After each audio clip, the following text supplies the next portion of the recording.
Il y a longtemps, dans un petit village d'Italie, situé sur les hauts d'une magnifique vallée, vivaient deux amis, Pablo et Bruno. Ils étaient jeunes et rêvaient d'une vie meilleure. Souvent, ils discutaient pour savoir lequel d'entre eux aurait le plus de succès et de réussite dans leur petit village d'Italie. Ils n'avaient pas peur de travailler dur et cherchaient une opportunité pour mieux se réaliser et atteindre leurs rêves. Un jour, cette opportunité leur tendit les bras. Le maire du village cherchait deux personnes pour transporter des seaux d'eau du haut de la montagne voisine, d'où il fallait redescendre dans la vallée, puis acheminer ces mêmes seaux dans le réservoir situé au cœur du village. Ils seraient payés le soir même 1 € par seau d'eau déversé dans le réservoir. Bruno et Pablo, enthousiasmés par l'idée d'être rémunérés au seau, acceptèrent le travail proposé. Chaque jour, du matin jusqu'au soir, un seau d'eau dans chaque main, ils assuraient le transfert du haut de la montagne voisine, passant par la vallée pour remonter jusqu'au réservoir et déverser le contenu. Ils travaillaient très dur, chaque jour qu'il leur était donné. Le soir, ils faisaient le dernier trajet au coucher du soleil. Bruno se satisfaisait de son travail et surtout de l'argent qu'il gagnait. Il était sûr qu'avec cette activité, il pourrait réaliser son rêve. Bruno a même pensé qu'il pourrait transporter de plus gros seaux. De cette façon, ses revenus seraient supérieurs et que très rapidement, il achèterait une vache et surtout la maison de ses rêves.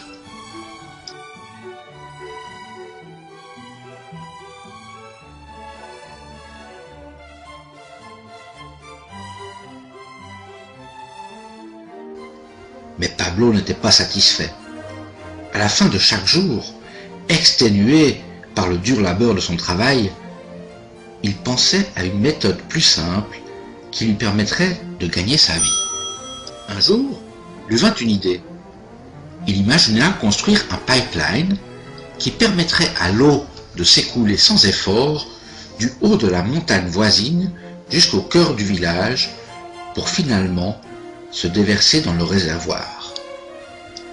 Avec ce pipeline, il y aurait toujours de l'eau qui s'écoulerait sans même avoir à transporter de seau.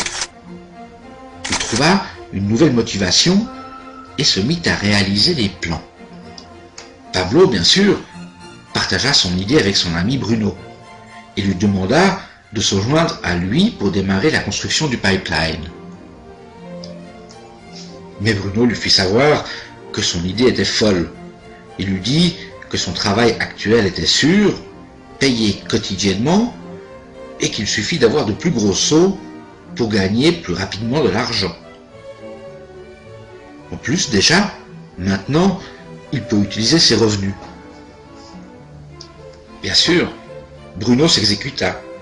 Il parcourait le trajet avec de plus gros seaux et toujours plus rapidement. Il était sûr qu'avec sa méthode, il gagnerait plus d'argent et surtout plus rapidement. Pablo décida de construire seul son pipeline. Il savait que la construction serait difficile et qu'il faudra du temps pour achever son ouvrage. Tout ce travail prendra des années, mais il restait focalisé sur son objectif. Chaque jour, il y travaillait et continua également à transporter des seaux d'eau. Et chaque week-end, pendant son temps libre, il continua la construction de son pipeline. Le premier mois,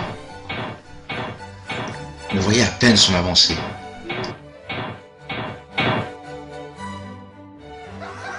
Bruno et les villageois riaient de son idée en le voyant avancer par centimètres.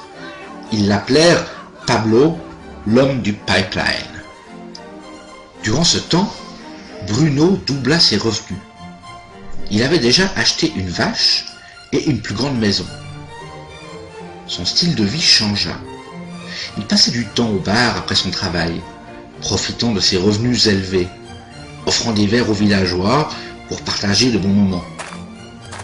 Ce que Bruno ne réalisait pas, c'est que son corps ne suivait pas son rythme. Les sauts semblaient toujours plus lourds et son dos lui faisait souffrir.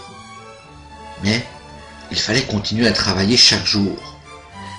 Il semblait triste et fatigué, et à mesure que le temps passait, il perdait une bonne partie du contenu des sauts sur le trajet quotidien.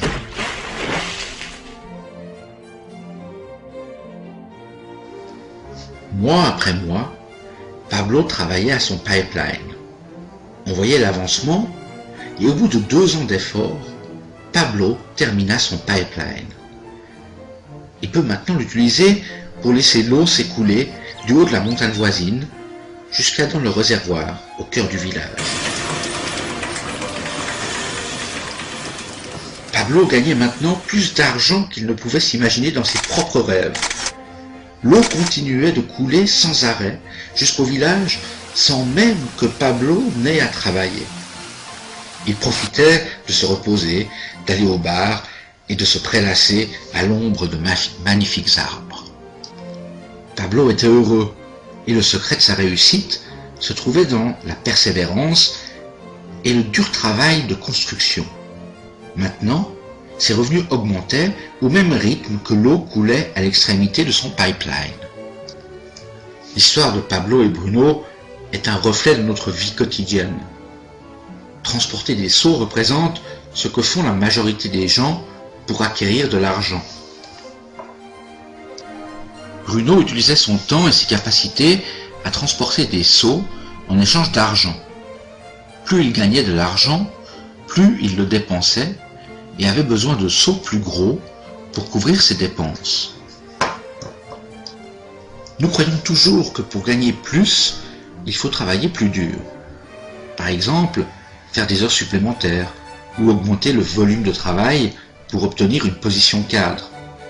Ce qui signifie utiliser encore plus de temps pour son travail.